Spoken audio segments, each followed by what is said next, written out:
Georgia, favored by 6.5 against Ole Miss in the Sugar Bowl. I do think this is where the air kind of leaves the room for Ole Miss. Pete Golding is coming in. Lane Kiffin is gone. There was a bit of the circle the wagons type moment for Ole Miss in their first playoff game. Georgia's playing too good right now. They really are. They're playing too well. Georgia has turned into Georgia, in particular on the defensive side. 10 points or less in their last 4. 2 matchup games in the last month of the season. They faced Texas and Alabama, and they beat them both pretty handily.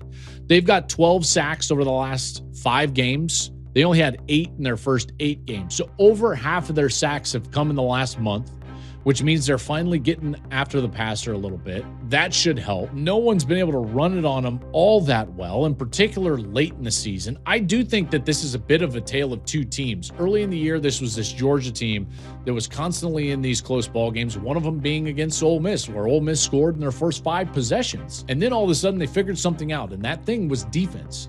And they went back to being Georgia on defense. And now they're rushing the quarterback, they're stopping the run, and it's insanely difficult to score points on them. This is a great football team. This is a much better football team than the team that beat Ole Miss earlier in the year. Meanwhile, I don't know if I can say that about Ole Miss. They've lost their play caller. Lane Kiffin's not there. Part of the reason that they did score 5 straight possessions against Georgia was Lane Kiffin. You take that away, I don't love it. If you go back to COVID 2020, Georgia has lost 2 games against teams not named Alabama. Now, one was to Ole Miss last year with Lane Kiffin calling plays, and the other was Notre Dame last year in the playoff.